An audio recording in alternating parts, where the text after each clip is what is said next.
Hi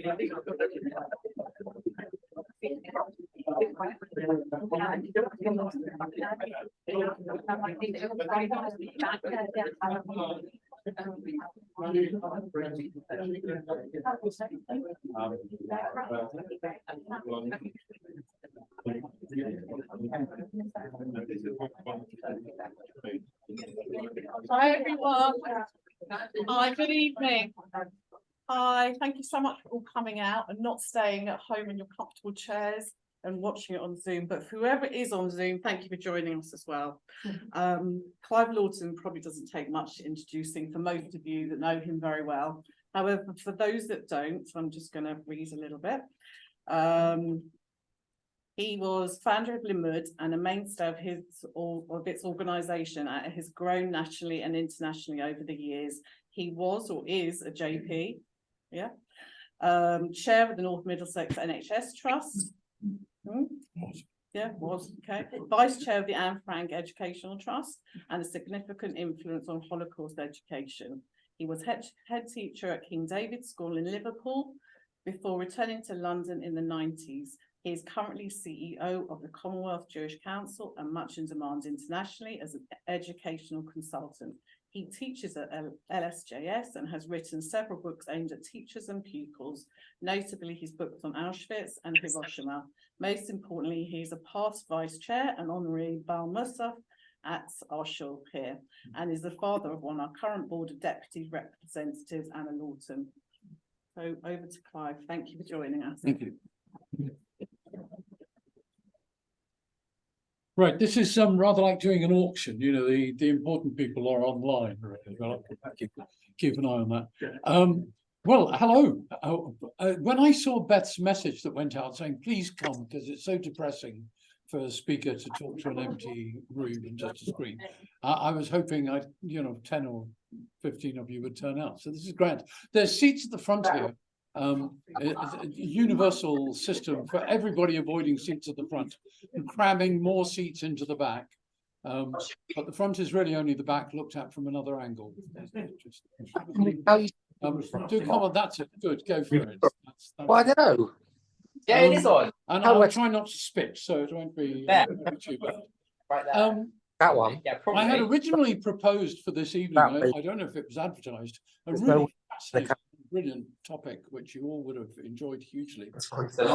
But then Beth got on to me last week, was it, whenever it was, to say, in view of current circumstances, do you want to change your topic? And I said, well, no, not really, but if you insist, here's a couple of ideas. And so she picked one of those ideas. I just want to say, therefore, something not about the topic I was going to talk about, but my reluctance to change my topic before we go any further. The Jews are very, very, very, very, very much bigger than incidents imposed upon us by terrorist groups. And we should not lose sight of that. And our Jewishness should not be defined, I think, by what others do to us, but by what we choose to be and do ourselves. So I just want to say that to start with. And I would have been more than happy to explore other topics instead of this. Not the only topic on the Jews agenda, and it shouldn't be. And in many ways, it seems to me that if ghastly people say jump, that is exactly what you should not do. So just to say that to start with, but the topic is still there.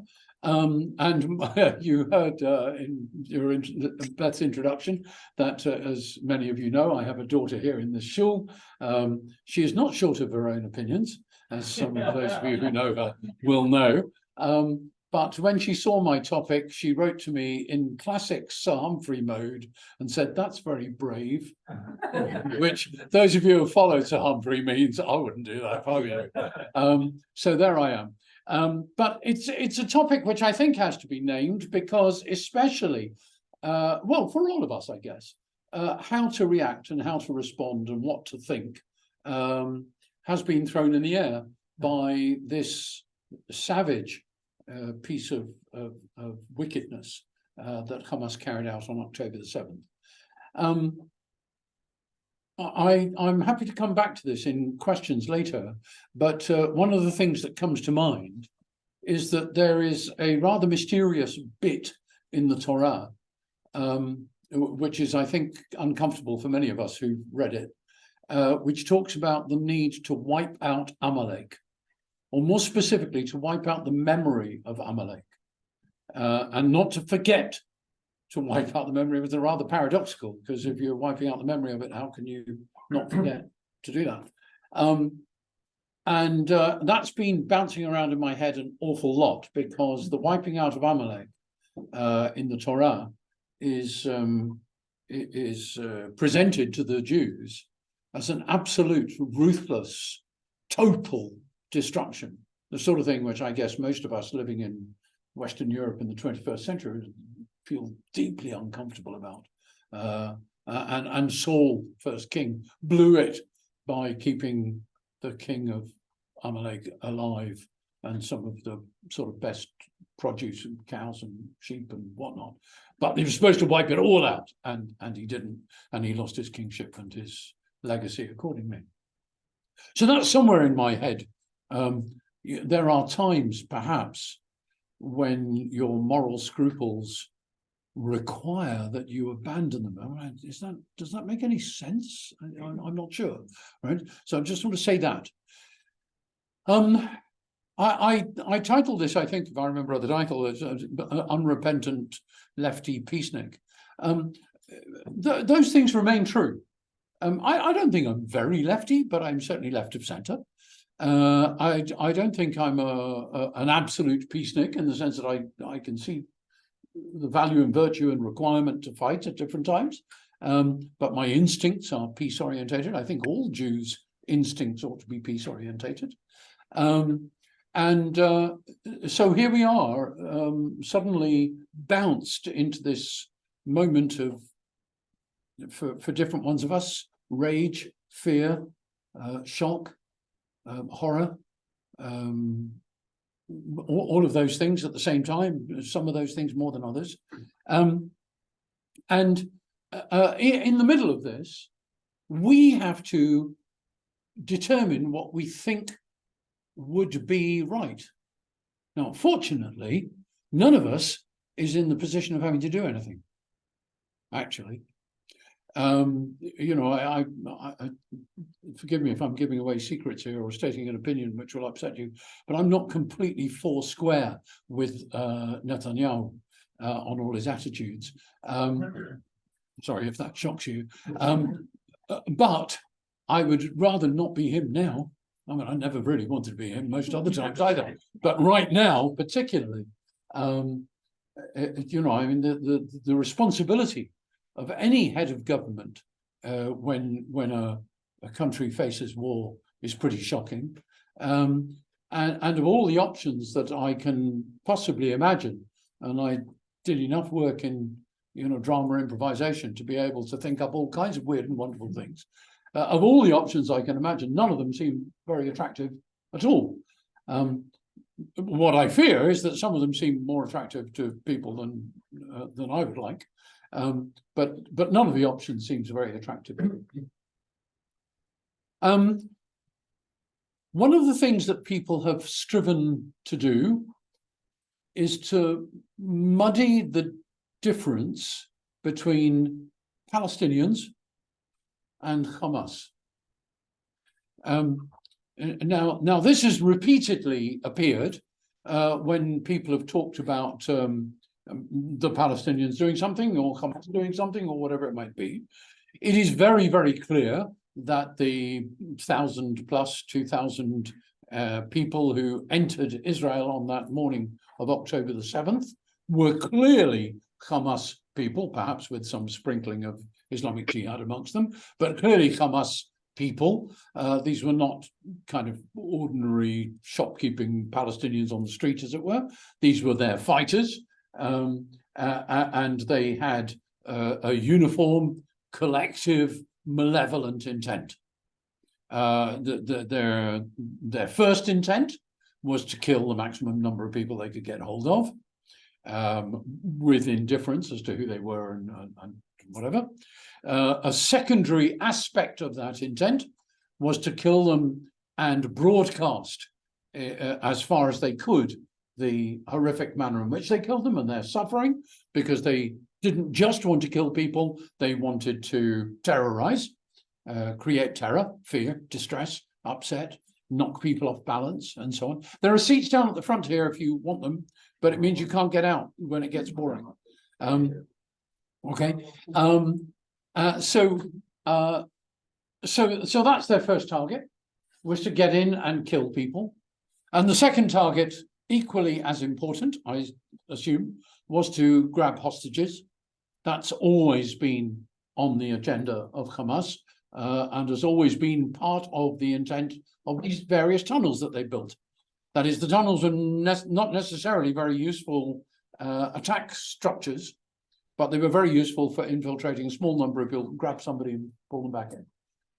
So those two things were definitely on the agenda. And I think we all have to immediately recognize and make it clear to anybody who wants to talk about it, that the third agenda item was to bring down the wrath of Israel on Gaza. Right? It is unimaginable that Hamas was so stupid. I mean, they might be malevolent, but they're not stupid. Was so stupid as to not realize that doing this could have any other outcome but savage response on Gaza. Right? And that's got to be the case. I mean, there cannot be a Hamas person go, oh, I hoped you wouldn't come to that, or something. They might have felt, but I don't think they would have done, that the holding of a large number of hostages would have prevented Israel from doing too much. And it's still not clear exactly what Israel feels it can do with the hostages there. But it's pretty clear that what they wanted to do is they wanted to, poke the tiger and get a response. Hamas has always benefited from Israel's response to its provocations in the media, in world opinion, in world politics, and so on and so forth. And they have never, ever, ever manifested any interest in the actual well-being of the folk in Gaza, ever, except at one stage. And that was during the time that Israel held Gaza, and in the year or two following Israel leaving Gaza, Hamas built an excellent welfare system for Palestinians. It was on the streets, it was amongst the people, it was providing for them, it was doing all kinds of wonderful things, which the Palestinian Authority simply did not do. The Palestinian Authority is a very remote and elite organization that looks after its own leadership. It's a classic, one would say, developing world corrupt structure. Nothing to admire, I would say, in any way in the Palestinian Authority. The Palestinian Authority assumed, really without trying very hard, that it would kind of automatically take over in Gaza once Israel pulled back. Israel, of course, let's just remember that pullback, because it's very easy to become a bit self-righteous about it. Well, Israel gave it to the Gazans, right? But at no point, and it's typical of Ariel Sharon, who did withdraw then, at no point did anybody seek to negotiate with the Gazans before pulling back. That is, at no point did anybody try to create any kind of infrastructure or leadership or consequential frame for the Palestinians when Israel pulled out. Just simply pulled out, go, there you go, have it. And of course, therefore, the pre-existing structures, whether it's the Palestinian Authority, which was not particularly strong in Gaza at that time, its strongholds were all in the West Bank, or Hamas, which had done a lot of work on the street and amongst the people, and to a lesser extent, Islamic Jihad was not such a big deal, but nevertheless a troublesome element. Israel basically said, well, we're pulling out, you do what you like there, right? And had it spent even a year trying to cultivate something like civic leadership there, trying to see what it could do in some way, creating some kind of mayoral structure, some kind of local council system. I don't know if it would have survived in the face of a determined Hamas takeover or whatever. Can I get through? Hold it. Yes, yeah, I'm sure it's a good one, but hold it. Right, that was a question. That was something I'd ask a question. If Israel had done something like that, it would have made it slightly less easy for malevolent players immediately to move in. But whatever it was, when the time came for elections, as you all know, Gazans voted for Hamas. It's important to say that and know it. Gazans voted for Hamas. This was not a military takeover by Hamas. They voted for them. Of course, that's not to say that therefore Hamas should have taken over Gaza, because the Palestinian Authority won across the Palestinian territories, right? So theoretically, it should have been the Palestinian Authority in there, but the Hamas did get the majority vote in Gaza, and therefore Hamas took it from the Palestinian Authority. There's seats down here and seats there too, if you want to squeeze in. Or you could just lie elegantly across the table. Right, there are seats all around here. We just people shuffle around. That's always a thing. It is always good that people fill the back seats first, making it impossible for anybody to get to the front seats. But I do promise I won't make anybody read who's sitting on the front row. Right. Come on, quickly, Aaron. I mean, I was saying really important things before you arrived. Right. So it's important to remember that Hamas was elected, but I think it's also important, because it's very easy to want to get self-righteous and just damn everybody on the other side. It's important to remember that I don't think we can assume that the Gazans' election of Hamas was because they particularly liked their policy of destroying Israel or anything like that. They felt this was a group of people who were showing some interest in us. And that's immediately very attractive, because let's be honest, nobody has shown any interest in the Palestinians at any point in any way since they were invented. Right? They are one of the most unfortunate groups of people on the planet, I think. And their leadership, their allies have done nothing but use them. We talk about the human shield thing, you put your missiles in a school or whatever, but the human shield thing of refugee camps, of keeping them on the boil in insecurity continuously, has been a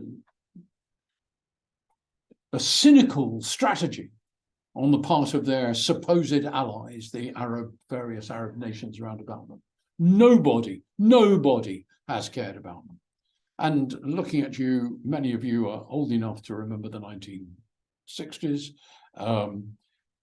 Although, as we all know, if you can remember the 1960s, you weren't there. But you will know that until the Six-Day War, Gaza was not Palestinian. Gaza was run by the Egyptians. That in the same way as the West Bank was run by the Jordanians. There has never been a Palestinian state or Palestinian territory. There never has been. And that's not to say because there shouldn't be. It's just there never has been. And it has been held and used and manipulated for the geopolitical ambitions of the folk roundabout. And the Palestinians have been appallingly ill-served by their leadership. So all of that, the terrorists who went into, I was just going to say gunmen, militants, and then I realized I don't work for the BBC. The terrorists who went into Israel on October the 7th were without doubt fighters of Hamas. I mean, the Hamas would not have used a bloke and go, I like to come too. That's not what they were doing. They knew what they were about and they got in and did it. And the fact that 1,000 or 1,500 of them were, now dying dead on the streets of Israel is presumably entirely the risk that they chose to take. I mean, they didn't. We know that Hamas is not uncomfortable with suicide operations.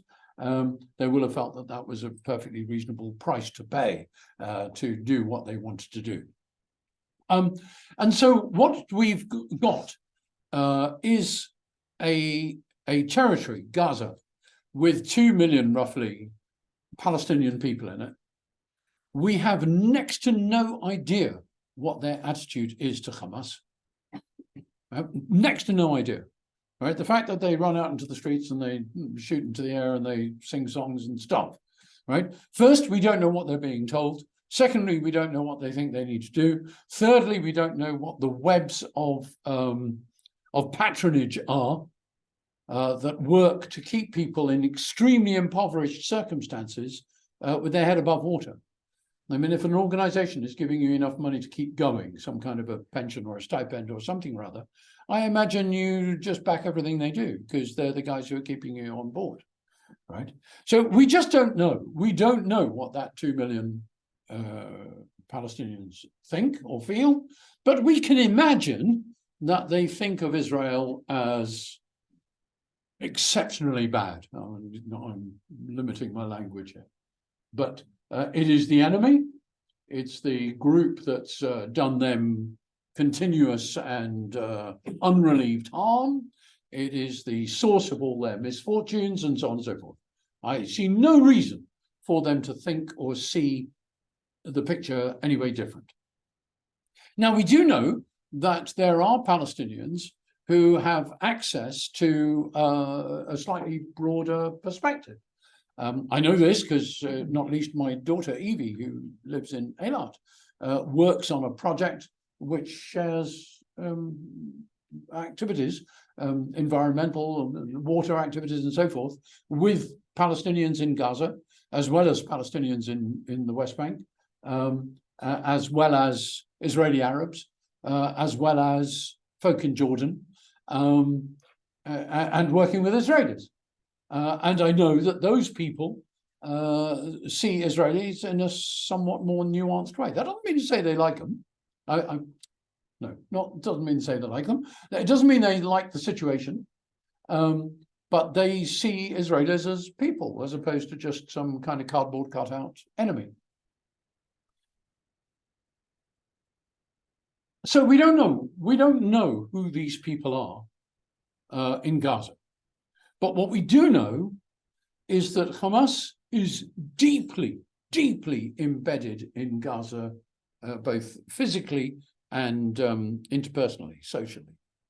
And if Israel intends to strip Hamas out of Gaza, we can be sure that there will be incredible amounts of bloodshed.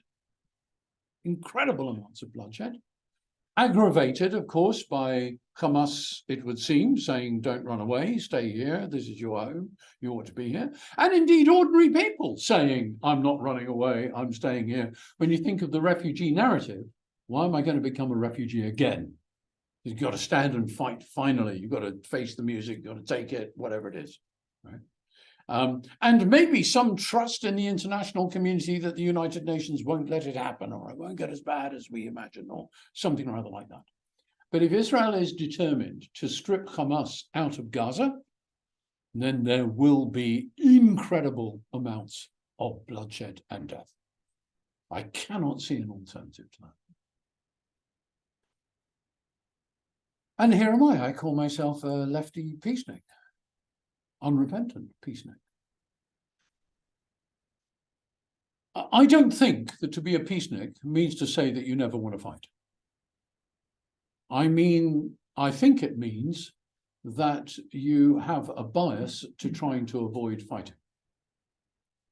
I was very struck by Biden's speech recently. I don't know if you got to see it or hear it. You know, there's a school of satire. It's not really satire, but it pretends to be, which simply says a name and then goes, what do you think, right? And it gets a laugh. You know, Biden, right? You just do that. You could do Thatcher, right? And you just assume that the audience's sympathies will join you in your sense of contempt for that person. And that's what seems to be the case with Biden. You know, he's too old and that's all there is to it. I mean,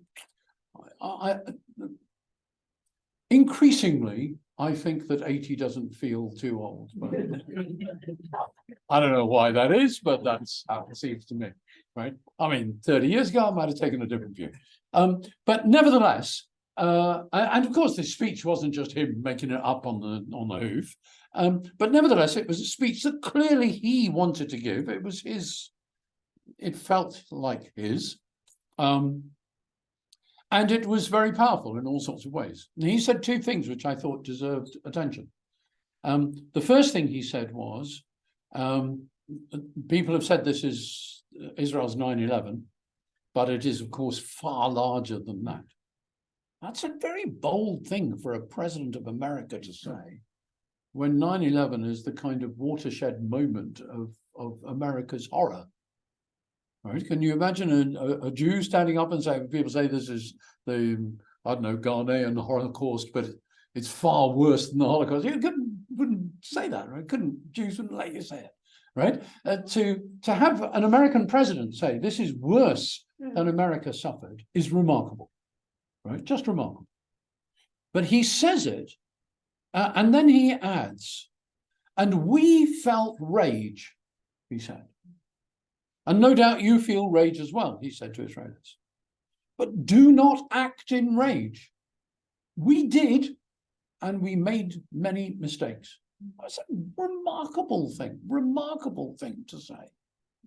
Now, of course, it's always possible to say, if it wasn't me, it was him, right? And preferably on the other side of the political spectrum. But nevertheless, to make that statement on behalf of his country, we acted out of rage and we made mistakes, and I urge you not to do that, is a remarkable thing to say.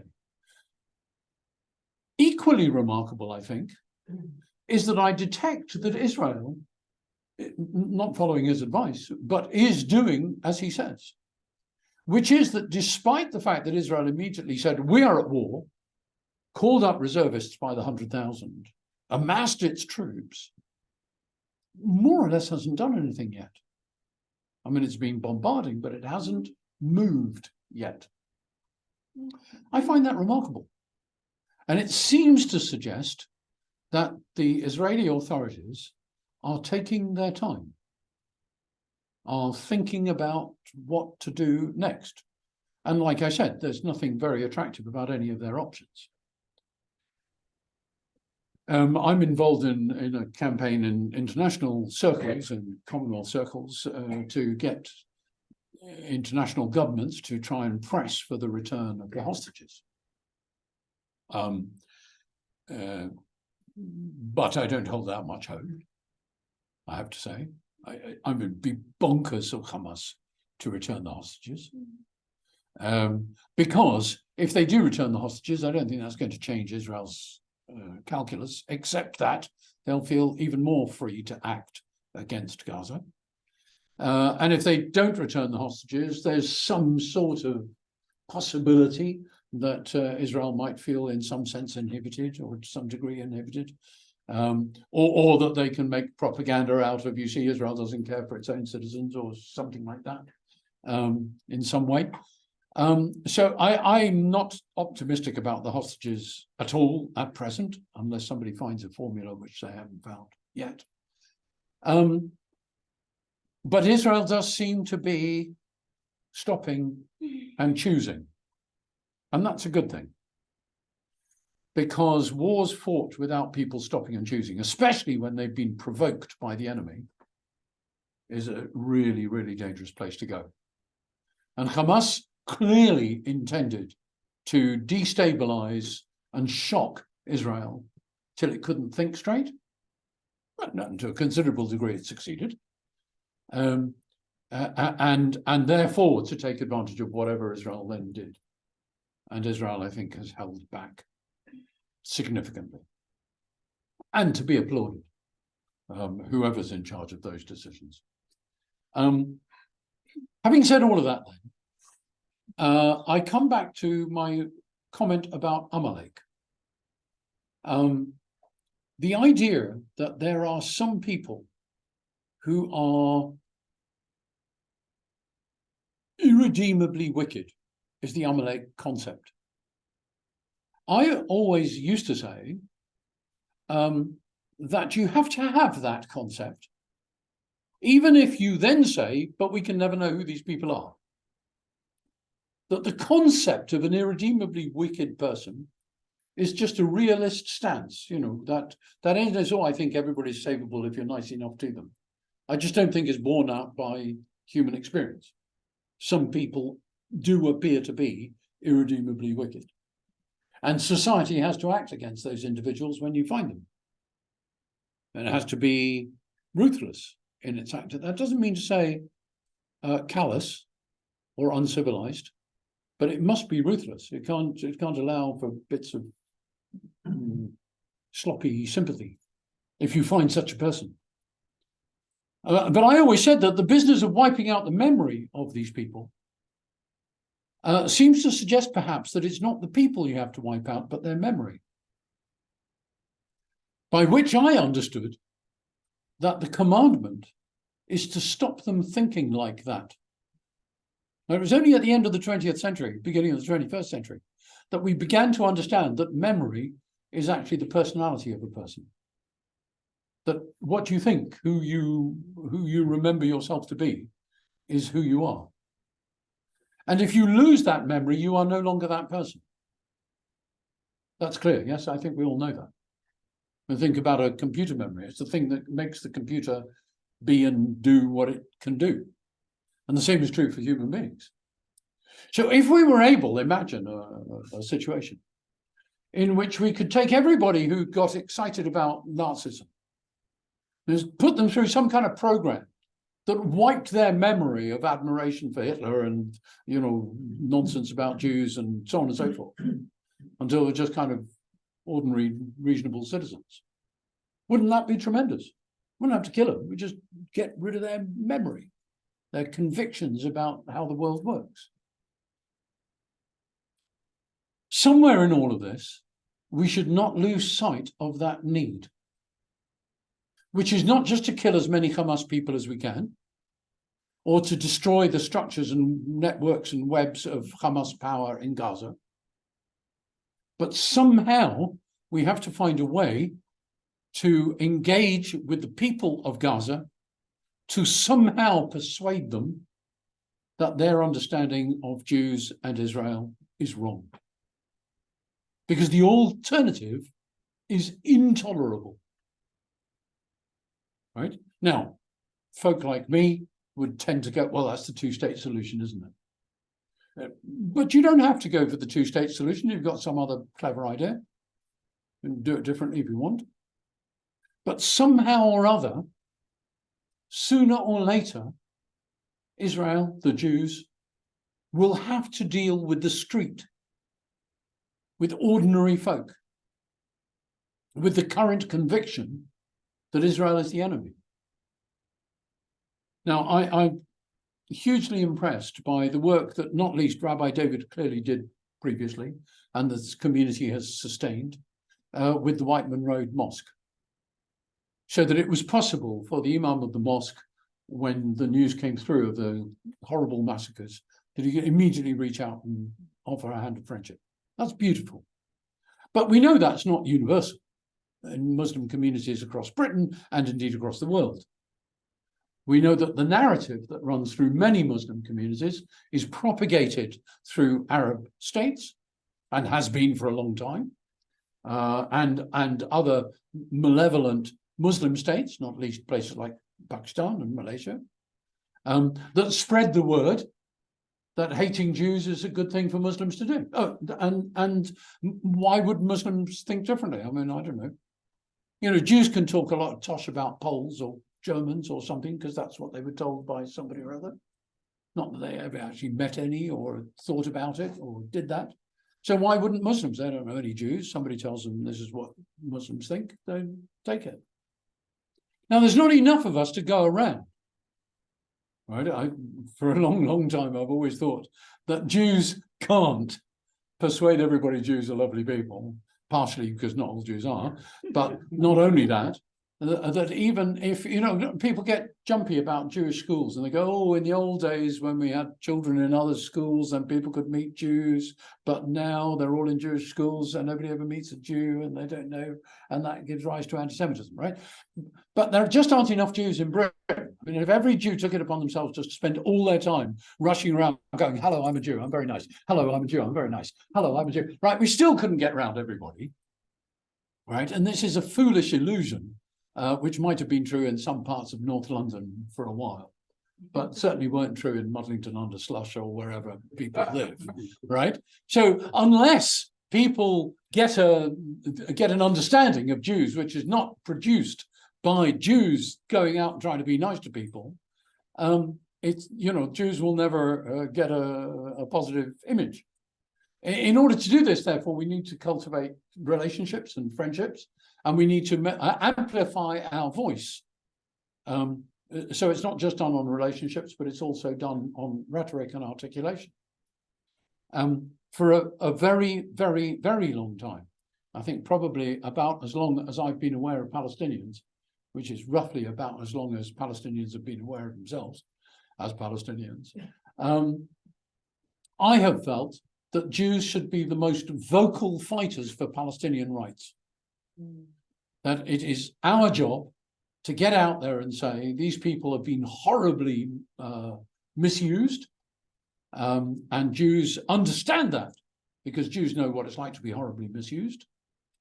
And we really, really want to see a solution rapidly rather than just hold it on. What that solution is not entirely in our hands, because they have views too. But at the very least, to be saying that, to have allowed the perception somehow that Jews are in enmity with either Muslims or Arabs, it's a really foolish thing. And I don't see enough articulation that that is not and should not be the case.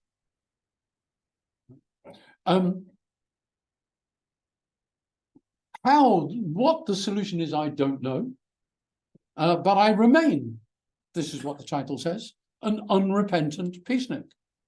I can't see an alternative. I cannot see an alternative, which doesn't mean to say that I don't think people should go to war. But they should go to war with horror, with sorrow in their hearts, and with a determination to make it as short as is necessary, which doesn't mean any less thorough than it might need to be, but as short as is necessary, and as ready to stop as is possible, and with genuine regret at what they have to do. There's a Golda Meir quotation, which many of you will know. She said, we can forgive them for killing our children, but what we can't forgive is them making us kill their children. Until they love their children more than they hate us, there'll never be peace. Now, that last line, I'm not sure about. I'm really not sure. It's very easy to caricature the other as being completely inhuman. But I don't get a feeling that ordinary Palestinians don't love their children. Right? No more or no less than Israelis don't love their children. But they are, understandably and rightly so, prepared to put their children on the line when a war has to be fought. They recognize that might be necessary. You don't want it, but it might be necessary. We have cultivated, I think, a horrible, horrible superiority instinct towards Arabs and Palestinians in particular.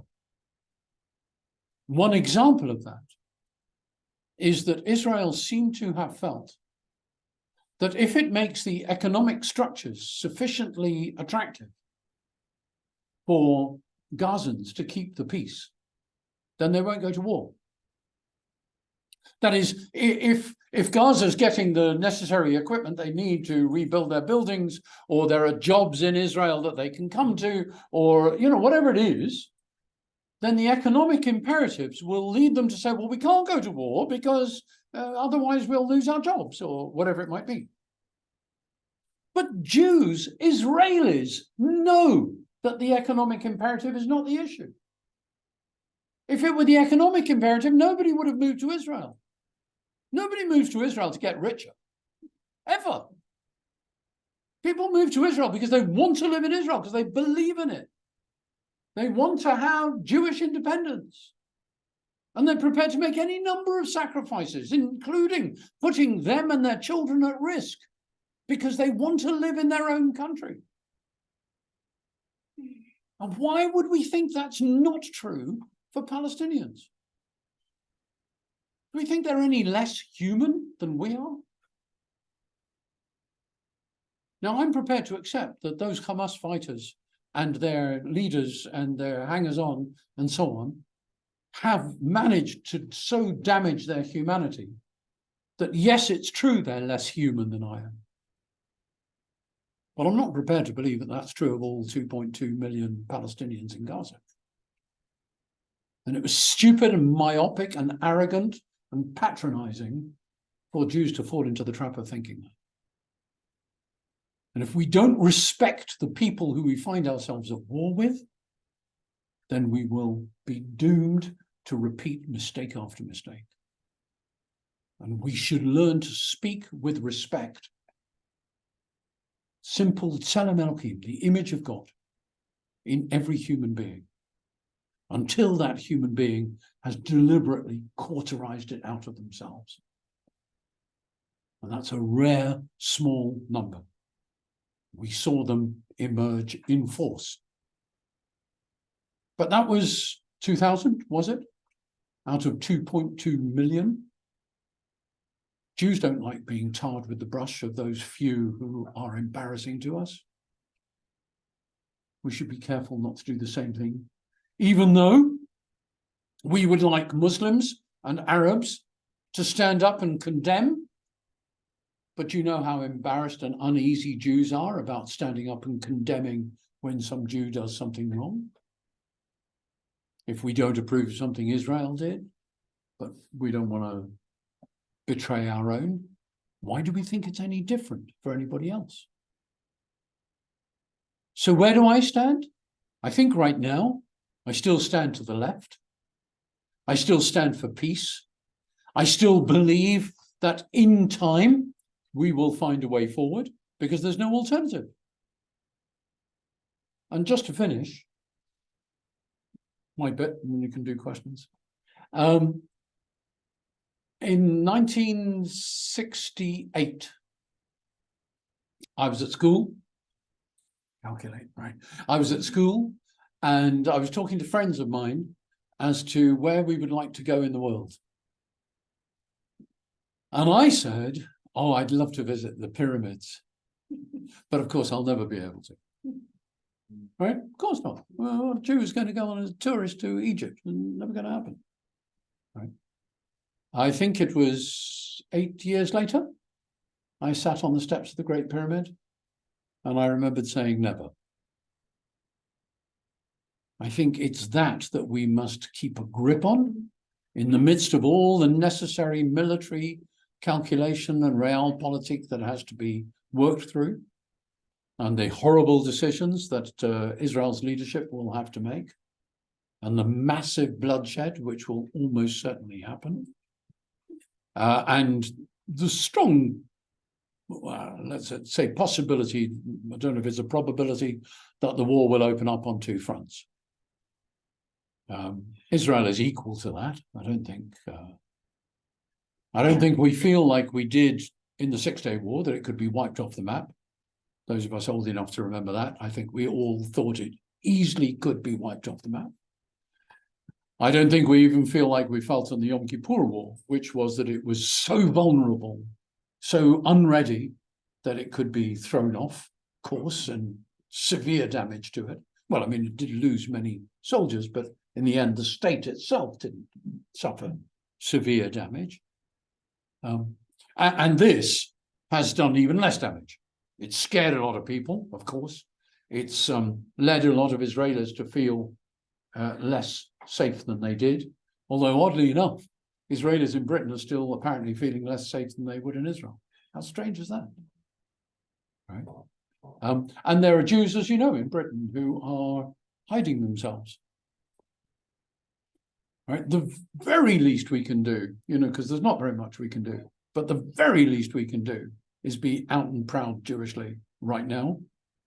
Those of us who have non-Jewish colleagues and friends and partners and associates and whatnot, we should be doing good. That's a beautiful United Synagogue campaign here, to do good, and make it clear that Jews stand for life and good, even if our implacable enemies like Hamas stand for death and evil. That we can do. And if we cultivate allies, maybe some of the ripples of that will spread. As you know, I walk around, many of you do too, with a Jew magnet on my head. I usually call it a Jew magnet. It just kind of sucks Jews out of the woodwork. Wherever you go, people sidle up to you, go, "Are you Jewish?" "I'm Jewish." "My cousin was married to a Jewish person." Right, all that stuff, right? But this time, it sucked allies out of the woodwork. I mean, somebody yelled at me, "Jew," the other day, and I yelled back, "Right," because I thought it was correct. But I think that's the only negative experience I've had. But I have had any number of phone calls and emails and whatnot from all sorts of non-Jewish people asking me how I am and telling me it's terrible. I was in the airport the other day on my way to Zagreb, and there a really scary looking bloke came up to me, out and proud, right? And he said, "I just want you to know, you got my solidarity. You're not alone." That was just wonderful, wonderful, the friends we have. Now, they may not be represented by political structures or leadership or whatever, but they're there, and we should get to meet them. Not because we're going to change the world, but because we should stand for life, we should stand for good, and we should do it proudly. Thank you.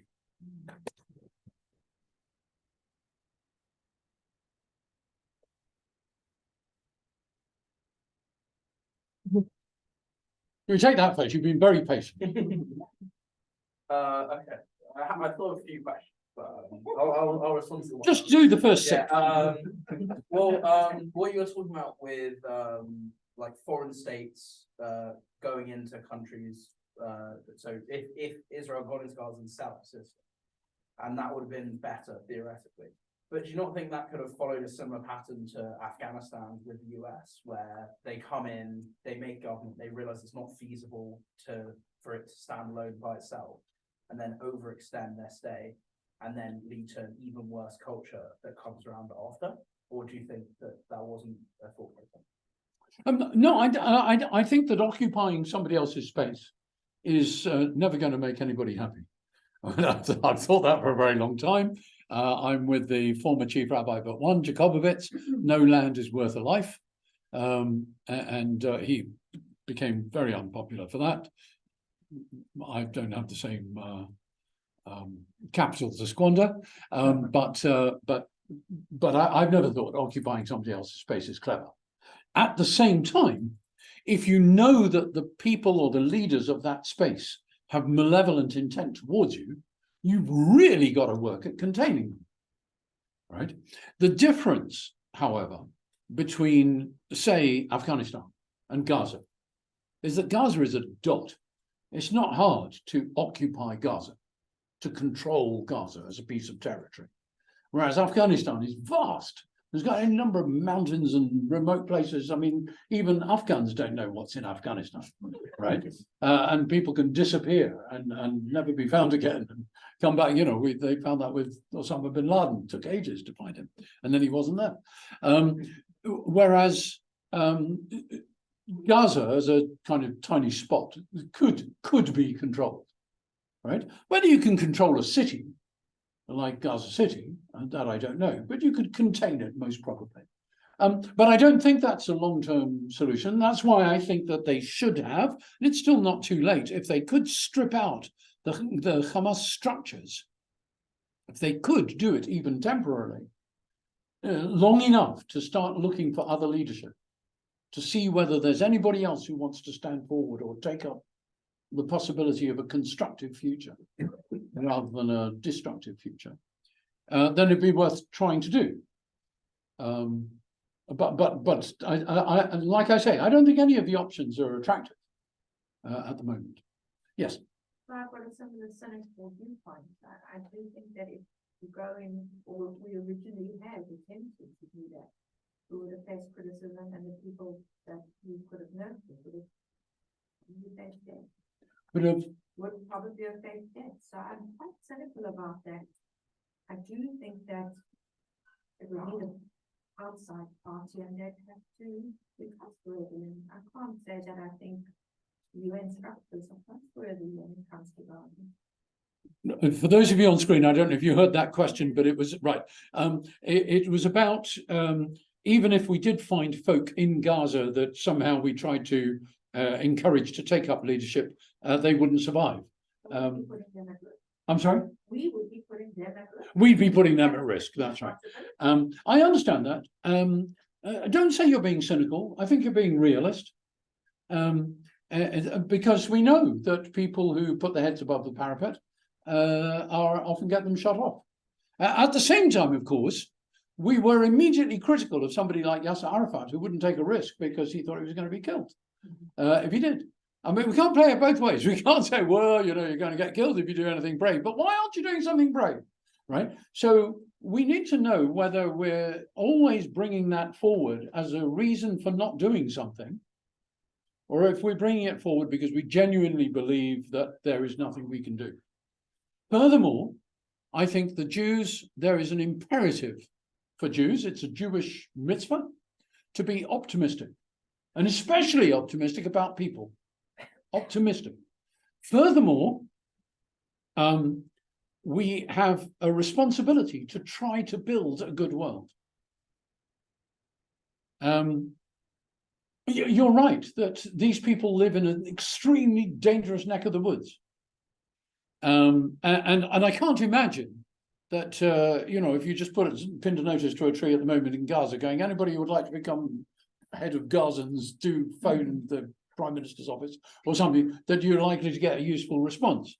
But if you manage to so decimate and eviscerate the Hamas structure in Gaza, that it then became conceivable for some at last to try, that might be something that they're prepared to try. It's not for us to put them at risk, it's for them to, but to offer that possibility.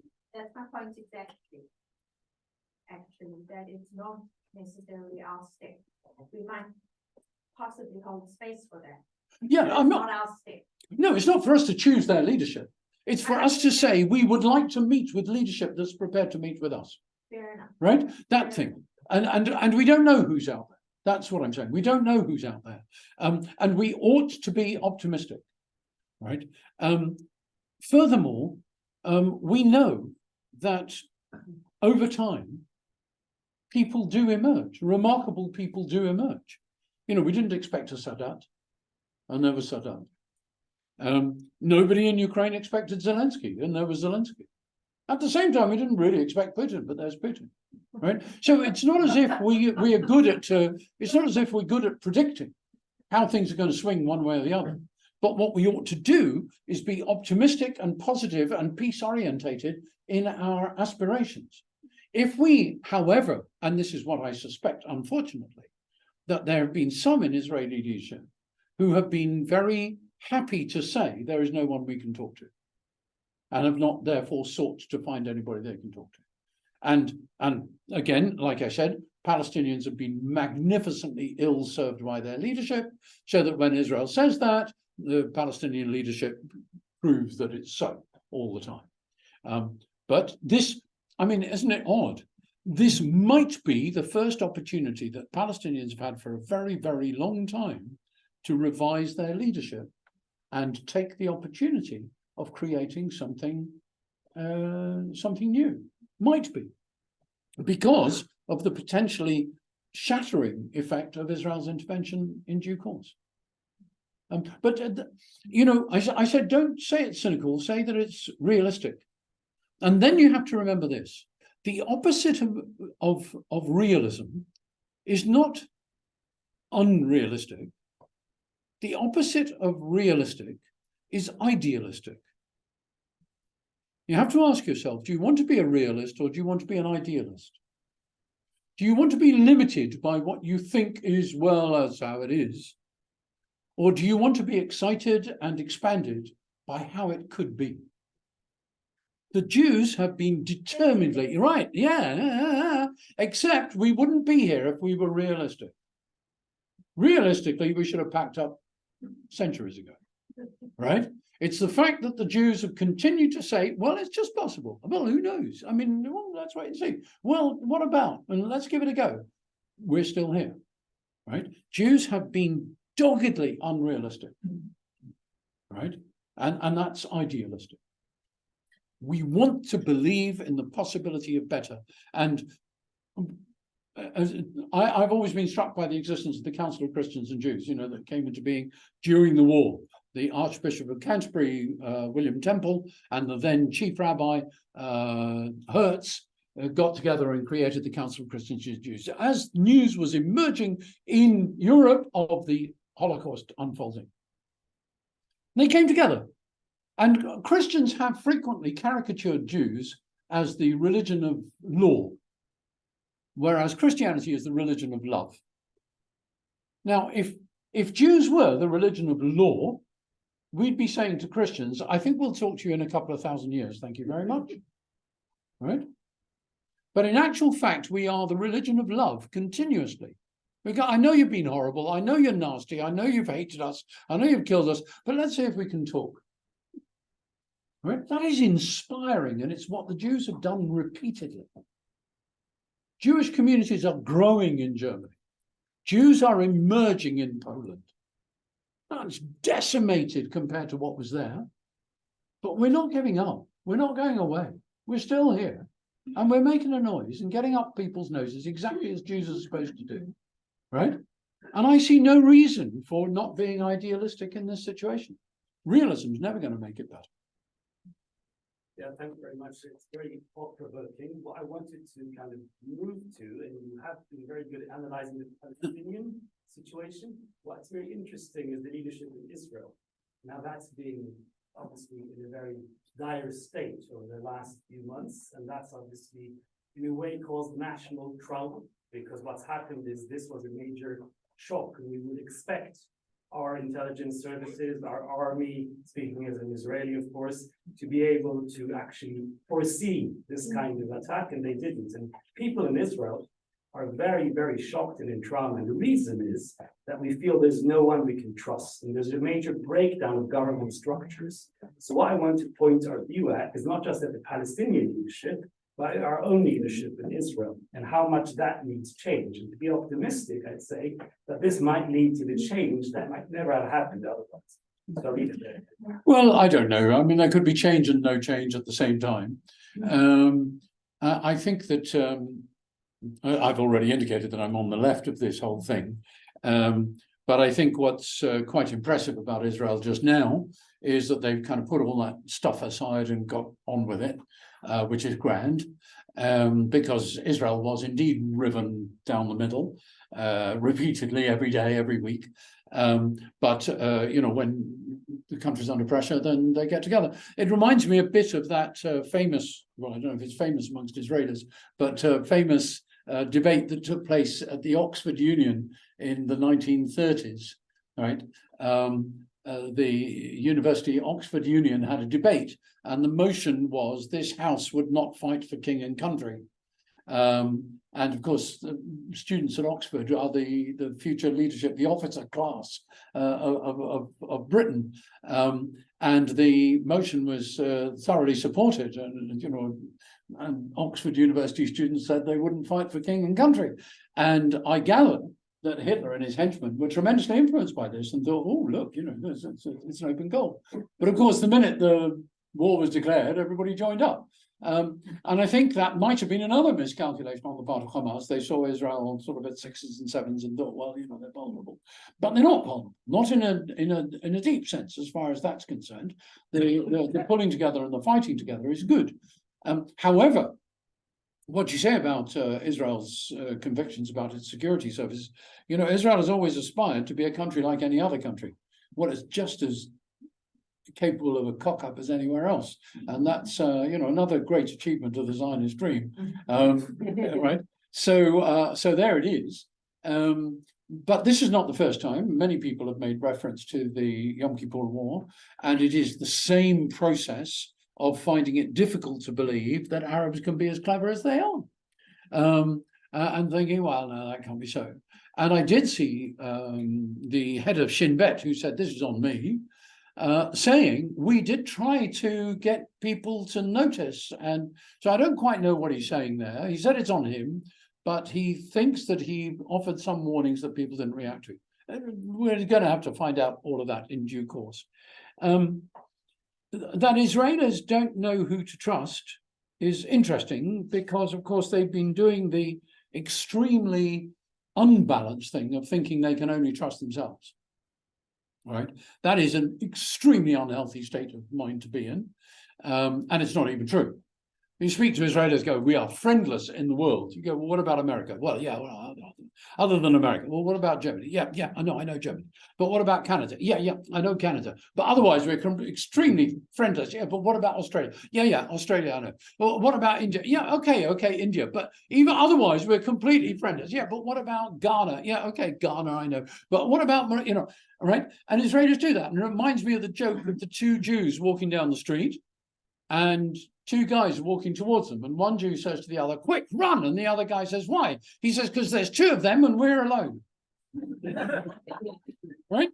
And I think that what we know is that despite the aspiration of early Zionists that Israel should become a country like any other, and of some Zionists that Israelis should become people like any other, in the end, Israel has just proved that it's like a bunch of Jews, but writ large, right? Whether it's become the kind of ghetto of Jews in the Middle East, or whether it's become a huge Jewish community that's thoroughly dysfunctional, like every other Jewish community, you know, or what it is, Israel is just a lot of Jews mucking things up as Jews have always done whenever they've tried to organize things. At the same time, when they actually need to be decent one to another, they get on with it. So don't be too disappointed in Israel. It's just quite normal. It's not as exceptional as it thought it was. Yes. Turning to this country now, you mentioned about communicating with the communities. When you see the marches on Saturday, and you see so many people, not Muslims, students, you know, Greta Thunberg, ASLEF, the NEU, all these people marching, you know, all kinds of people picked up this, jumped on the bandwagon. How does that make you feel? How can we address that? Well, I mean, it is by anybody's standards bizarre, isn't it? And I remember you mentioned Greta Thunberg. I remember I was at COP26 in Glasgow, whenever it was, 2-3 years ago. And there was a huge march through Glasgow supporting the environment. And thousands and thousands of people, and I think Greta Thunberg was at the front. Why we should have to listen to a teenager tell us what we think, I don't know. I mean, she's not the sort of great maven of the world, but anyway, let's accept her as a secular saint. There they all were marching along with big banners saying we believe in Wales, and I mean not Wales but Wales, and you know, stuff like that, and protect the rainforest and up with frogs and so forth, right? And there were all these banners and flags and, you know, people of Govan support frogs and all of that, and there was a Palestinian flag in the middle of it. I go, what's this got to do with it? There's just one. There was nothing else. Oh, I think there was a Cuban flag somewhere near the back, right? But a Palestinian flag. What is that about? Right? Now, we have, Jews are supposed to control the media. What the hell have we been doing? Right?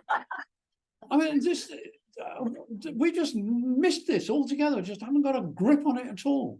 And so somehow or other, you know, that sort of famous one-legged prisoners for the rainforest, you know, left-wing alliance thing, Somehow or other, sort of Palestine's gone in there with the back package, and nobody knows what it is or where it is even. I mean, trying to find it on a map, I suspect most of these people couldn't do. It's been growing, of course, since Soviet times, that whole thing, and it's something to do with destabilizing the West. It's not really about Israel at all. And it's building on old tropes and picking up what it can. But so when you see people waving Palestinian flags, you see, I'd love to see a bunch of Jews going and waving Palestinian flags too, right? And saying, yeah, give them freedom. We want freedom. Get rid of Hamas. What? How are they useless bunch of Palestinian Authority people? Get rid of the old guard. Bring in somebody new, right? We should be there, right? Rights to the Palestinians. Give them proper leadership. Don't have the rubbish they've had all this time, right? We should be in the front of that and drown out all these other guys, right? But we don't. We've also let it. No, we've let it. No, we didn't control that. But it has become a religious articulation, which it never used to be. I mean, if those of you who remember the PFLP, for example, which was a really hard-edged terrorist subset of the PLO, possibly not even of the PLO, I think might have been too hard for the PLO. A significant number of those people were Christian Arabs. But now it's become almost synonymous with a Muslim narrative. And how one breaks into that, I don't know, although we must be doing whatever we can to cultivate decent relationships with Muslims and to not knee-jerk assume that they hate us, which I think a lot of Jews now are starting to do. And I understand it, but it would be a shame to do it. But I think that kind of left-wing package, you know, I think I'm quite fond of the teenage rolled eyes in these circumstances. You know, I mean, for goodness sake, what can you do? I mean, it just, you can only feel pity for some of these people who think they're intelligent, right? I mean, on the university campus, really, really, really. And then you get really stupid, I mean, truly, truly stupid things like the South African government, right? The ANC, the African National Congress, endorsing that Israel is an apartheid state. I mean, what kind of madness is that? Do they not remember what apartheid was? I mean, if you ever tried to get Jews to admit that something else was like the Holocaust, we'd be at their throats, wouldn't we? Go, what do you mean? How can you can't compare? It's completely different. The Holocaust was this and that was that, right? And there's South Africans just squandering their moral suffering. I go, yeah, near enough. But it's just shocking. And we should be shocked at their stupidity. They've been played. The term apartheid has been used and they should be protecting it because it was a horrible, horrible experience for Black South Africans. And to say that what's happening to Palestinians is the same is to manifest a level of insensitivity, ignorance, and stupidity, which beggars imagination. So I do think we can be contemptuous of this kind of left-wing package thing, right? But that's because it's not really left-wing, of course. As we know, these guys ally themselves with fascistic organizations like Hamas.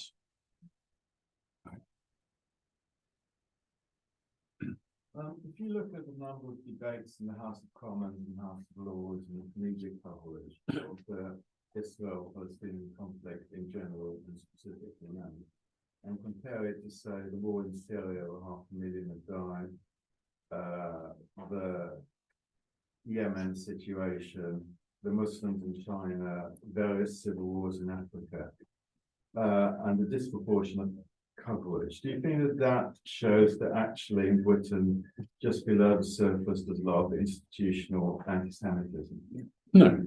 Sorry, what did you say? Sorry, the question is, given the number of debates and motions and so forth put in the House of Lords and the House of Commons, media coverage and so on of the Israel, Palestine, Gaza, Hamas conflict, compared to the suffering of the Uyghurs in China or the civil war in Syria or those kinds of things, does that indicate that there is just below the surface residual or activated anti-Semitism, masked anti-Semitism?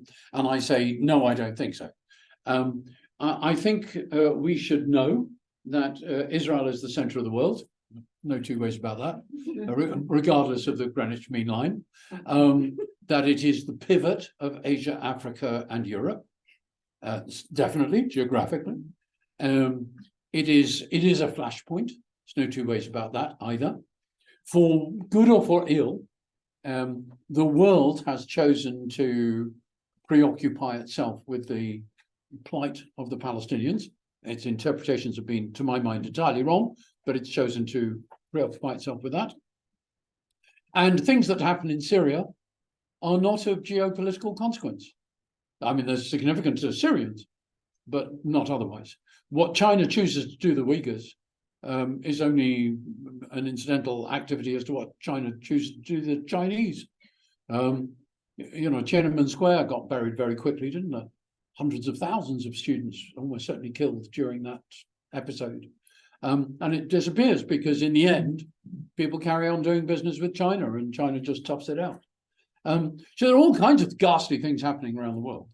And indeed, I don't suppose most of us, took much notice of the earthquake in Afghanistan or the second earthquake in Afghanistan. Did you even know there was a second earthquake in Afghanistan, right? You know, there are all sorts of horrible things happening, but this is either because of the world's perceptions or because of the realities, a thing of geopolitical consequence. And we can see that this has become, for example, a testing ground as to the extent of American influence or not as a superpower. That's very significant. I mean, if America says stop and everybody goes, nah, that's hugely consequential in the world. Right? And we haven't seen that play out yet. We don't know where that's going.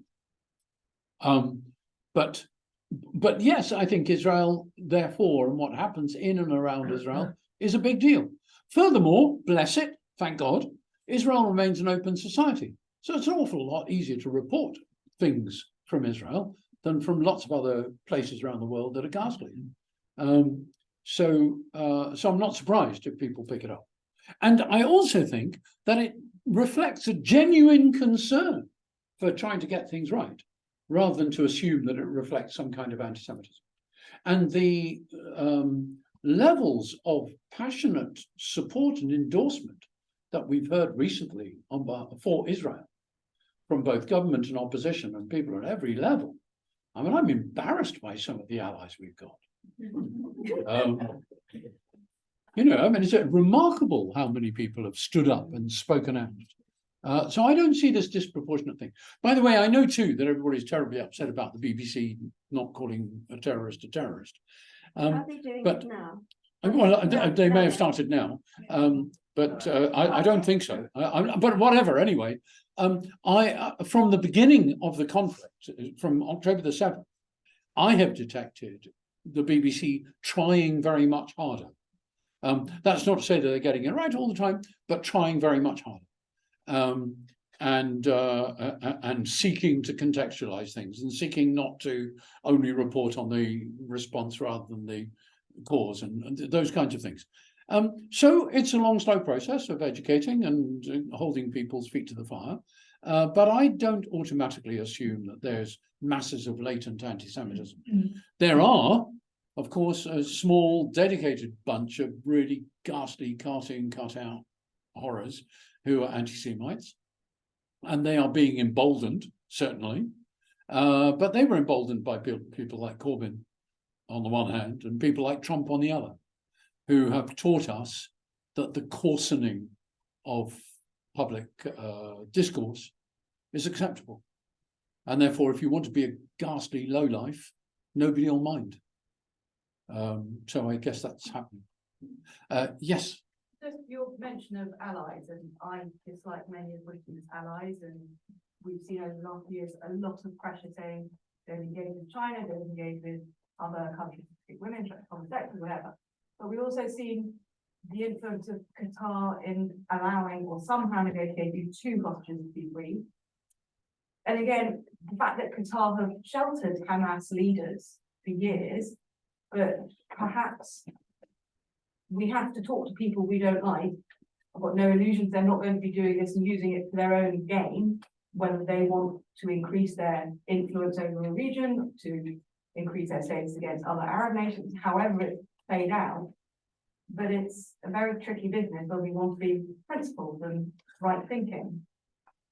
And I am not sure that countries have the luxury of being principled and right thinking. no, I don't think we do. Was it Bismarck who said countries don't have friends, they only have interests? I think that I don't think there's anything more grim or malevolent about Qatar than there is about Abu Dhabi or Saudi Arabia or whatever. And we're happy to cozy up with whoever will cozy up with us. Talking to your enemies is, by the way, the only way to make peace.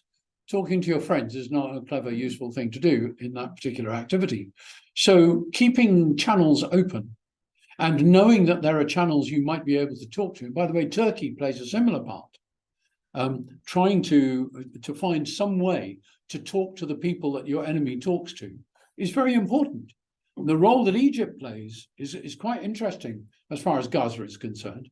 Because let's remember, Gaza is closed off, not least because Egypt closes it off, not only Israel. Although the more recent thing, opening the Rafah border is an Israeli thing. But generally speaking, Gaza's been closed off because Egypt closes them off as well. They don't want a bunch of Gazans leaking into Egypt either. So we need to keep in touch with people who don't have our best interests at heart, because they may be the people who can finally deliver something which is of interest to us. You know, and you can miscalculate endlessly because you ally with the wrong people and they turn out to be on the losing side of history. The whole Bible, as you probably know, after the Torah, is basically prophets popping up and saying to kings, don't get involved. And kings saying, you don't understand. I think we've got to back Egypt, they're going to win. Or we're going with Babylon, they're the guys. And they get it wrong endlessly. The entire Bible is prophets going, I told you so. Don't do it, right? So, I mean, we have got a book, but of course, luckily, Jews don't read it, so we can make it up as we go along. There was, yes. Just picking up on the media and the sentiment towards, quite positive towards the Jews at the moment. What's going to happen when there is an Israeli bomb that hits a hospital, or Israeli soldier is caught killing a young child or something like that? So basically, how long we all going to last in this? We're the good guys. It'll be horrible. It'll be horrible. I think we've got to steel ourselves for that. It will happen. Of course, we know that if a country wishes to cope with, when it's at war, a problem of friendly fire, a bunch of its own soldiers being killed by its own soldiers, the country will accommodate that and go, well, these things happen in war. Right. These are not absolutes.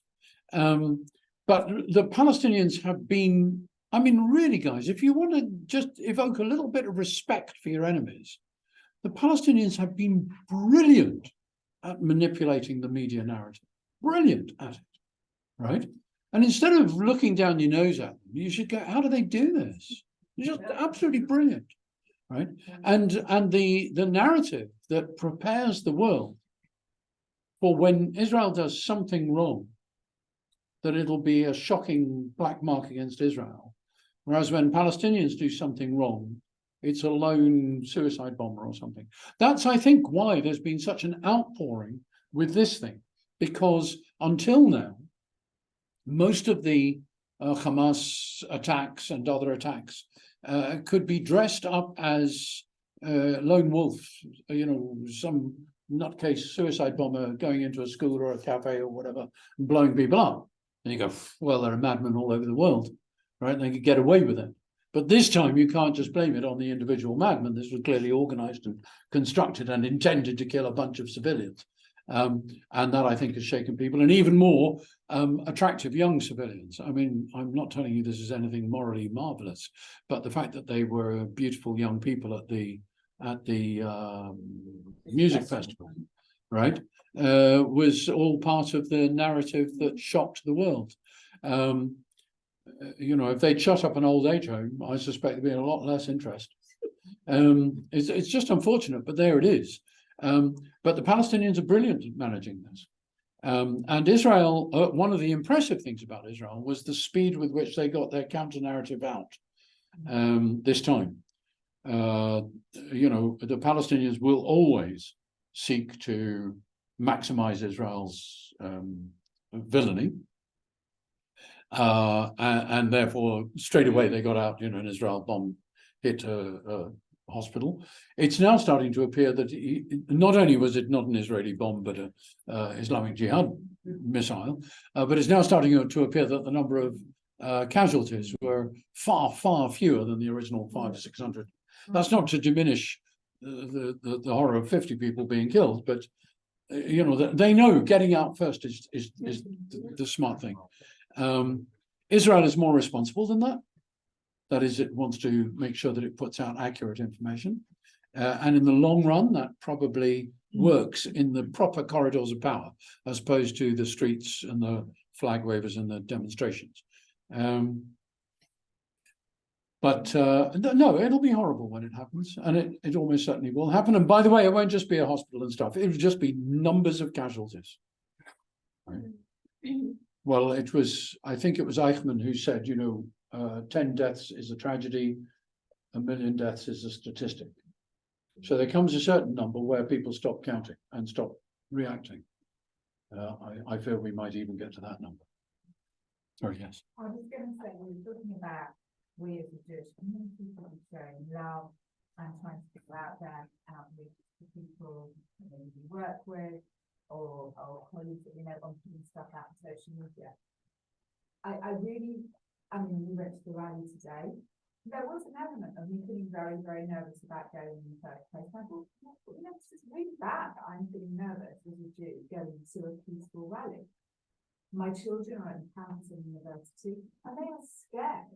And I am telling them, take off your hide, take off your mum and dad, and just keep your head down. Do not engage at all with anything, because it is scary.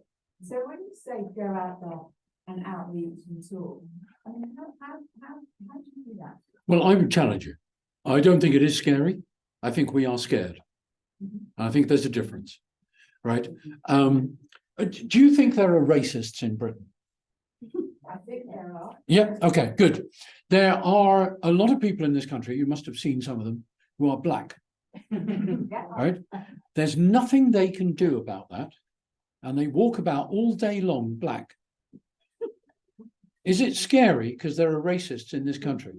Or do they just get on with being black? I live in Bristol. There's a Chabadnik who walks around all day long looking very Jewish. Right?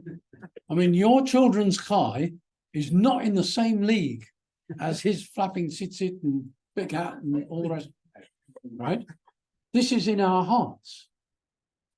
We have to find the courage to confront this. This is exactly what terrorists want to do, is make us afraid. We always have to distinguish between whether it is genuinely scary or whether we are scared. Now, I don't doubt that there are horrible people on campus who will shout nasty things to your children. Well, in the end, you know, they can shout anything they like, you know, sticks and stones and all that stuff, right? But in the end, I don't believe that in general, young students are in danger on campus because they've been identified as the other group, whatever the other group is. I don't believe they're in danger. At the same time, I believe that in every city in the world, there is a nutcase with a knife. And one day, God forbid, but sooner or later, maybe I will meet the nutcase with a knife in Munich, or in Istanbul, or in Cape Town, or in Kampala. And if I do, that will not tell us anything about Kampala or Cape Town or Istanbul. It'll just tell us that there was a nutcase with a knife, which we knew already.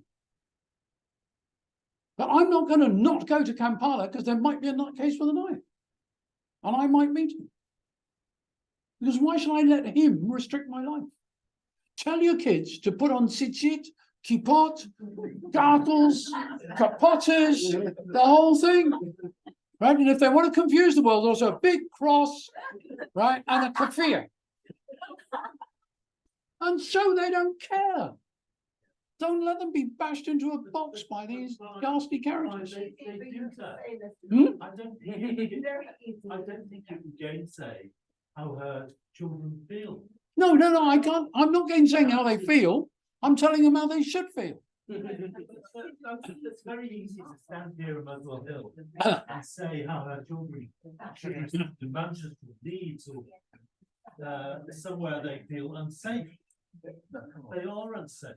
They're not unsafe, they feel unsafe. That's not true though, because I'm a university lecturer as well. And at UCL, there was a big rally for Israel, Mhm. and there was a lot of violence in that space. And the students, the Jewish students were very scared. And they Well, had a reason to be. Look, let me tell you this. Black and white. Okay, all right. Great. Okay. Back in 1968, again, some of you may remember, I was involved in changing American policy in Vietnam. And they listened to me, and only a few years later they pulled out. Right? I was there, right? And we were there demonstrating outside the Grosvenor Square Embassy, which is soon to become a luxury hotel. The Grosvenor Square Embassy. And there were people jostling and shoving and pushing. And we were jostled and shoved and pushed, and there were policemen on horses and stuff. And it was scary, because that's what happens when you get it. But it was scary, but it wasn't actually threatening. It felt threatening, but it wasn't threatening. Now, in 1982, I think it was, might have been 1983, I organized the largest ever rally of the Jewish community in Britain in Trafalgar Square, right, with over 60,000 people at it, to say no to the PLO. What had happened was Britain had become president or chair or whatever it was of the European Union, or whatever it's called at that time.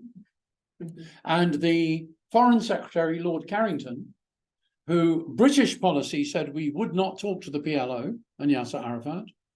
European Union policy was understood to be ready to talk to the PLO and Yasser Arafat. And therefore, it was suspected that Carrington was maneuvering to be in a position where he could meet them because he was chair of the European Union's foreign ministers, and bring Yasser Arafat to London for that purpose. That was the suspicion. And I was working at the Board of Deputies, and I was put in charge of organizing this rally. And there were a lot of very intelligent and thoughtful people in the Jewish community who wanted to explain all the reasons why people should come to this rally. I couldn't care less, right? All I wanted was 60,000 people in Trafalgar Square. I mean, my first plan was to offer £5, a £5 note to the first 10,000 people to come into the square. That was my plan, right? Because I thought we get 60,000, then they'll all just turn up for the £5 note. I don't care why they're there. They don't have to know what the PLO stands for or anything else. I just need to fill the square, because that's what we're in. That's the game we're in. There were high-minded people who thought that was a disgrace, and we should explain all the causes, all that. Anyway, eventually, we got all these people in. I traveled the country in the weeks before trying to persuade people to come. And they were scared, because the PLO was a terrorist organization, and I was asking all the Jews to come to Trafalgar Square and be in one place conveniently, right? And people were scared. But I kept pushing the story. We had adverts in the Evening Standard saying, July the 5th, 3 o'clock, Trafalgar Square, be there. Didn't say why. Because I was hoping the people who read the Evening Standard would go, oh, I wonder what's going on there. And they turn up and that would just fill the square. Well, you give them a placard, they stand there going, oh, people from Ormskirk care about Israel. Whatever, they don't know, right? That's what I did. And we filled the square. And Jews finally began to get the feeling that this is where everybody was going. You know what Jews do, right? Is anybody else going? I don't know anybody who's going. I'm not going. Nobody's going. Oh, people are going. Oh, well, I'm going to go. Of course I'm going to go. People are going, right? And we managed to tip the balance so that people started to feel that everybody was going to go, so they had to go as well. And we had coaches coming from all over the country, and we filled Trafalgar Square. Right? These were people who 2 weeks before I couldn't persuade on my visit to Leeds or wherever that they should hire 3 coaches and bring down 90, 100 people. But they came. And at the end of the rally, we had to clear the square, right? Could you get these bloody Jews out of the square? They're all sitting there singing, Israel, right? I mean, what happened to all the terrorists they were afraid of? They suddenly felt okay. Had anything changed? Yes, their attitude, their feeling. Nothing had changed in the world outside. Nobody had locked anybody up or stopped anything. So I understand that people are afraid. You know, I'm afraid. I don't walk around Muswell Hill anymore. You know that, Lawrence. Right? I go to the dangerous edges of Bristol. Right? And I do go out in the world. I won't go to a place where I have to take my kippah off. Right? So when I go to countries all over the place, and I do travel a lot, I sometimes think to myself, am I putting myself at risk by walking through this town with my kippah on? But I think, damn it. You know, a life lived in fear is not a life. Not going to do it. And we have a responsibility to say to each other, to bolster each other's confidence, and to say to each other, we must live our lives. I said before that Jews are about life and good. And life includes our life. We have a responsibility to stand up for that. Choose life, it says in the Torah. You'd say to yourself, but what a stupid piece of advice. Who doesn't choose life? But when you choose a life of fear, you're not choosing life. You're choosing to suppress life. That's not what we're told to do. And I hope I'm not just being a starry-eyed idealist. I'm talking about the life I live too, which is like your life. If anything, more remote in a sense, because I live in Bristol, you live in North London. Right? You've got safety in numbers. We don't have. We're scattered thinly. The kids in Bristol schools are 2 a school. Right? And the challenge there to be proud and out is far greater than it is here, for goodness sake. There's 2 of them and we're alone. Don't do it to yourselves. Don't do it to your children. Don't do it to each other. Of course, have sensible security on the front, but don't stop coming to shul. Go there. Right? It's to my mind, it's kind of, this is what Jews are for. This is our moment, guys, to prove that Jews are an eternal people. Yeah. I'm slightly changing the topic. I don't know a great deal, but I really appreciate what you've said and your optimism and everything.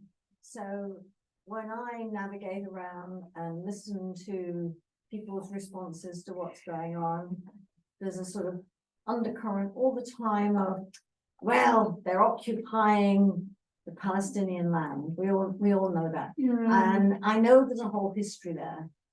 But this may sound incredibly stupid and naive, but I'm going to ask it because I'll get a good reply, I'm sure, from you. So it seems to me at the moment, Israel has been, and the Palestinians, everything's been churned up with savagery, destruction, with having to move populations to avoid missiles and everything. It shows that people can move around. So is it possible to do you think it is possible to do land swaps in order to create 2 states? And as part of that, we know Hamas wants the destruction of Israel. How wide does that go? Like if we had, do you personally, from your knowledge, do you think if there were 2 states, there could be possibility for peace? Yes, I do. I mean, and I think we've already seen the shape of it. the fact that Israel is occupying land which the Palestinians hoped to have as their own place. And of course, we know that Hamas says that from the river to the sea. But the fact that Israel continues to be in land that the Palestinians hope to have, even as their modest space, is certainly something that muddies the waters to make things much harder. I don't mean that Israel, like I said about Gaza, I don't think Israel just pull out and go on, you run it, and it'll be all right. But we have seen, oddly enough, we've seen the Palestinian Authority holding the security line to the detriment of its own relationship with its own people, in alliance somehow with Israel. And Israel has quite cynically used that alliance and made no attempt, really, to shore up the Palestinian Authority. Right? So, I mean, I don't think it's impossible. I don't think it's impossible, but I don't think it's going to be easy, and I don't think it's just around the corner. But I think that in the long run, Israel is going to have to concede some land to Palestinians so that they can have a place of their own. Whether that will be sufficient for them, I have no idea.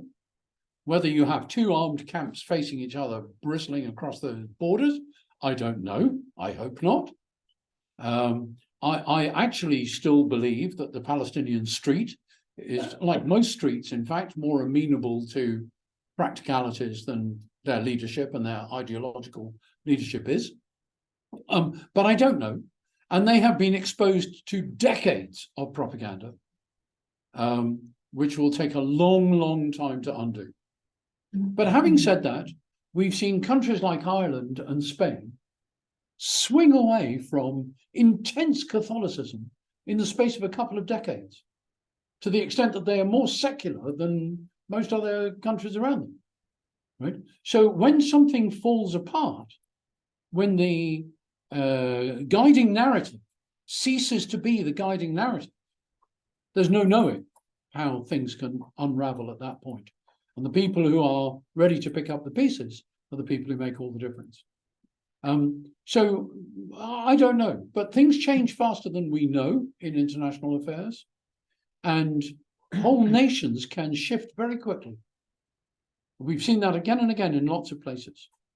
I don't want to be naive or foolish about this, but I do want to be idealistic about it. I do want to believe that good is possible, because if you don't believe that, then we're all dead long before we die. I remember that you had asked about the nature of Israel's own running. There are still battles for it to unpack. You know, they've not gone away just because they put them aside. I don't personally imagine that Israel's left will get its act together anytime soon. The Bennett government, which is a very interesting experiment in just kind of cobbling together the anybody but Bibi alliance, remarkably managed to keep going for a year. I mean, that was pretty astonishing. And it did throw a few straws in the wind that others might want to note and pick up on. But Israel is an extremely divided society. That's been manufactured and manipulated by populists over time. Ben Gvir and what's his name are reprehensible characters, and 10 years ago they would never have got near the Knesset, let alone the cabinet. And it's shocking that they're there, and we should all of us be deeply embarrassed by that. I mean, that's something we could do something. We could make it clear to Israel how appalling that is, rather than just grumbling endlessly about how appalling the Palestinians are, because that's our folk. Those are people who represent us. When somebody says that an Arab village should be burnt to the ground, right? That is shocking. And I don't suppose we did very much about it, did we? Most of us, right? And yet we criticize when Arabs or Muslims don't leap up and condemn Hamas. Now, what Hamas did, of course, is a million times worse than what he said, right? And he did sort of retract it. So there's no comparison, except that we have great reluctance to speak up against our own. for fear that somebody will use it against us. Yes, Andrew. What would you do if you get a phone call today from the leaders of Hamas saying, we know we're bloody murdering thugs, but we'd like to come and talk to you and make peace? Well, I'd get yellow pages and look up bodyguards first. Assuming you make all the sense. Yeah. It's an excellent question. Why am I not surprised, actually? It's an excellent question. I think I would probably seek interlocutors. That is, I don't think I would automatically and immediately concede face-to-face conversations, but I don't think I would reject the possibility of a conversation. So, for example, the question about Qatar being a possible interlocutor.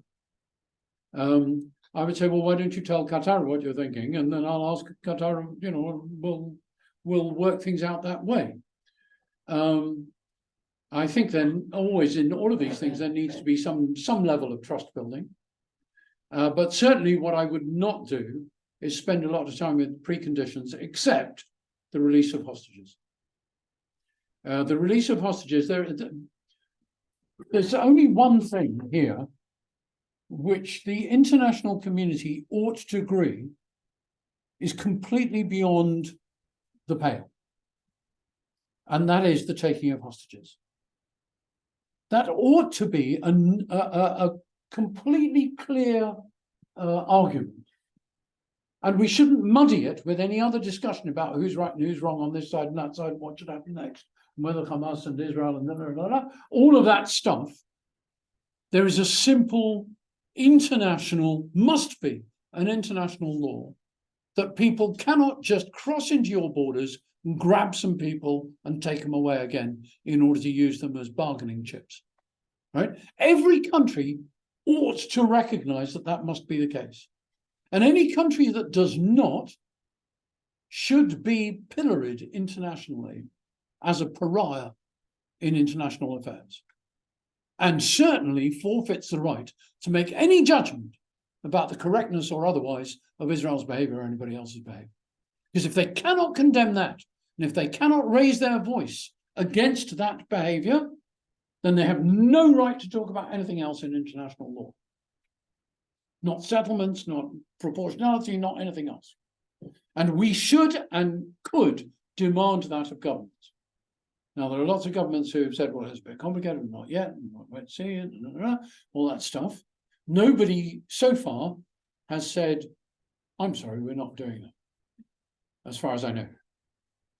Right? And indeed, Arab states are amongst the most useful in this discussion because they're closest and might say, might know how to say it in a way in which many other countries might not be able to.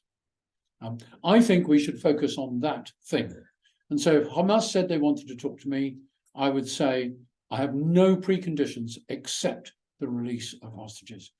In that act, you stepped so far beyond the boundaries of civilized humanity that I cannot have a conversation with you until you do. The opposition says that Israel comes into Gaza, takes prisoners and holds them in jail. I mean, I've heard, you know, on the media, when the opposition talks, they talk about children in Israeli jails. I mean, clearly it's different. I mean, they're presumably wanted terrorists or presumed terrorists.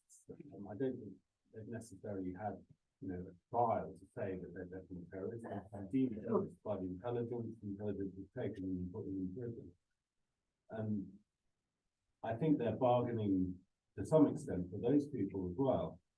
Oh, I think that's true. I think Israel has taken people, not least to bargain with them. And I think that in that sense, they have muddied the waters around themselves. But I think generally speaking, we know that they go in order to get that guy, right? That is, they know before they enter who they're going for. And whether they're right or whether they're wrong, or whether that's legitimate or not, whether that represents proper international law and all the rest of it, that's another discussion to be had, without doubt. And I don't think Israel is innocent in this matter whatsoever. And I think, for example, they've built up large numbers of prisoners precisely so that they can bargain them away when they need to with this or that hostage, right? But they have at least gone in with some semblance of excuse. We think this individual is a member of that organization or facilitated that activity or attack or something, and we want to, they're wanted in our books. In this instance, it's perfectly clear that they did nothing but just grab people who they didn't manage to shoot first. And that's all there is to it. So there is another gradation, at least, if not a completely different order of malevolence in that activity. But it must be said that there's a lot about Israel and its articulation of itself, which has not made it easy to advocate for it on occasions.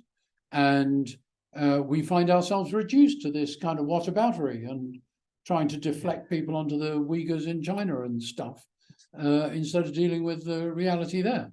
Having said that, I think we should be comparatively unembarrassed about the fact that Israel is not perfect.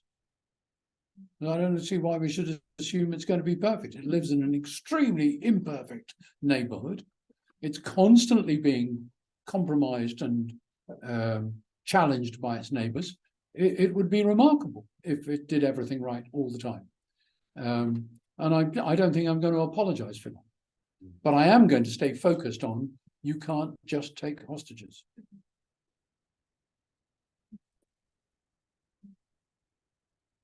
Or we don't. I think people want a cup of tea or something, don't they? Isn't that why you all came? I think we need something stronger. Oh, something stronger. Excellent.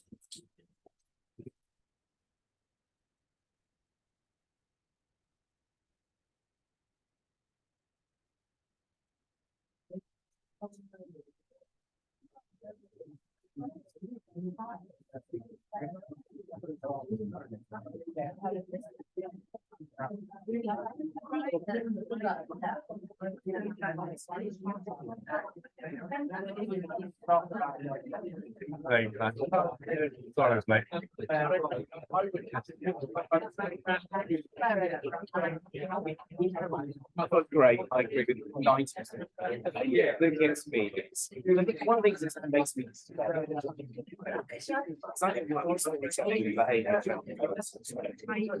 I'm not narrative, the brain.